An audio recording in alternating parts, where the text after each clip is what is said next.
Good morning guys, we have a water cooler here. The problem of this is not cooling, so I'm gonna show you how to troubleshoot these kinds of water cooler. So we need to clamp it here on the compressor if the compressor is working. Let's try to check this guys, and keep on watching, and please don't forget to subscribe and like guys, and please share to others to 12 them guys. This is the heater, and this is the switch for cooling, and this for the switch for heater, switch for cooling, switch for heater. So I put already water inside. I've already put the water inside, so let's try to check if the compressor is not working guys.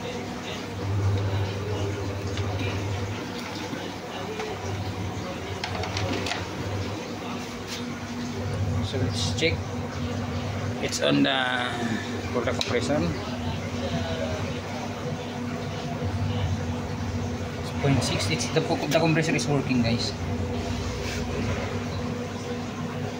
So just check for a while. So the compressor is working.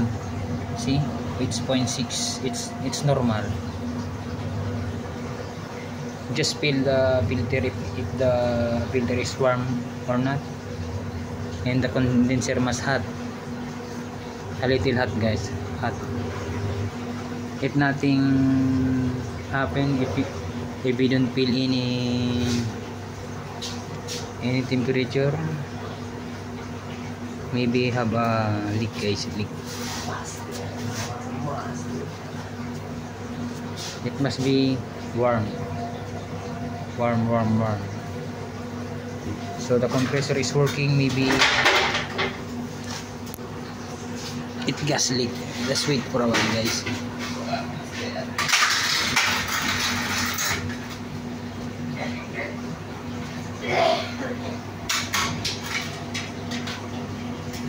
It's been a long and wild journey. Papalit ng heater sir. Ano? Ng motor. Heater.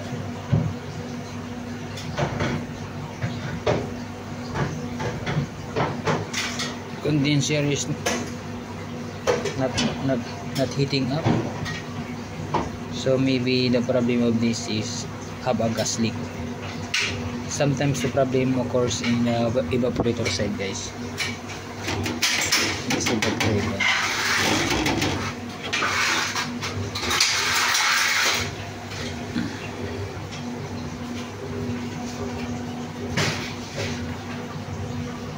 It's working.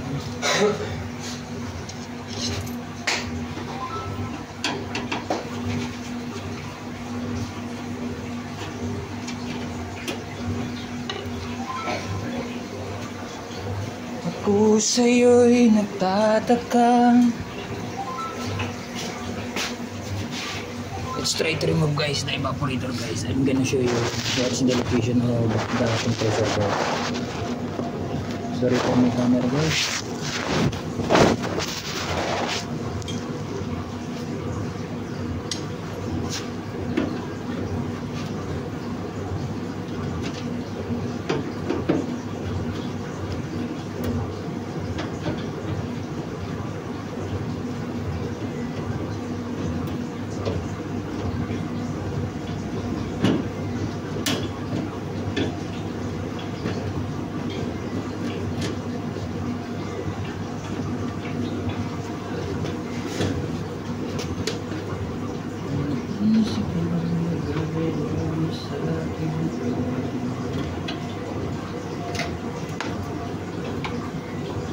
Let's remove first the power.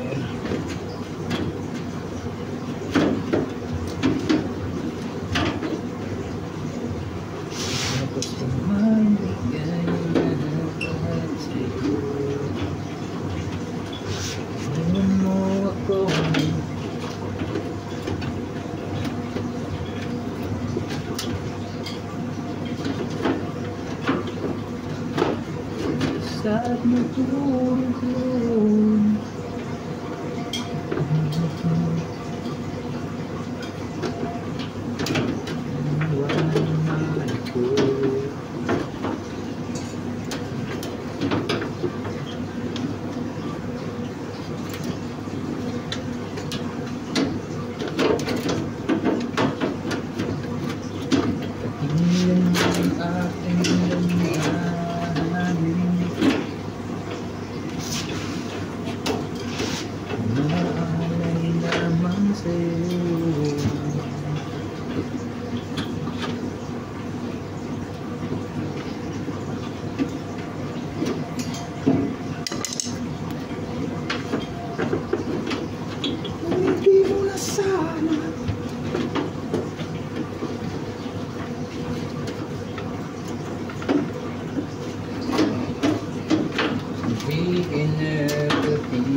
So this is the evaporator, guys. Evaporator. So the problem may be on this side. Commonly, guys, of the trouble of the water dispenser is on the evaporator side.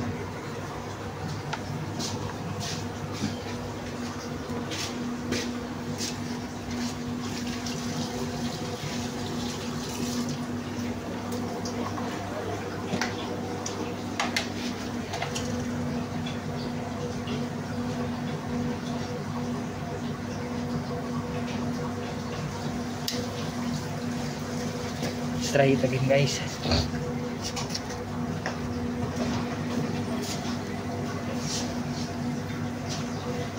Check. Let's try again. Let's power on it again. Let's try giving a high ampere. Maybe also the problem of this is leak and compressor.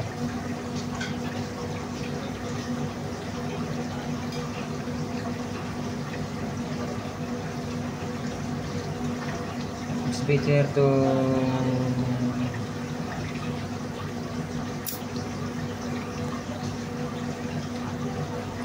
replace before guys. We must replace the relay, the starter relay, and then if there's nothing happen, if the high ampere is still 4, it's better to replace the compressor, guys, and check the leak. Let's try it again after 15 minutes, guys, if the compressor will warm up. Let's try it again, guys.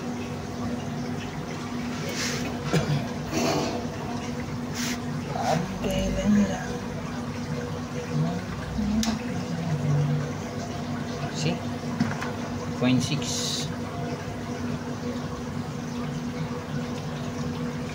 I will be back, guys. I'll try to run this. After 30 minutes I will update you, guys, what's the problem. If you cannot feel a warm here on this filter dryer, so the coolant inside, the refrigerant inside has maybe habalik, guys. Insufficient gas, it may be a leak, guys. So it's better to make a leak test and charge up yan, guys. That's the so I think the compressor is working. 0.6.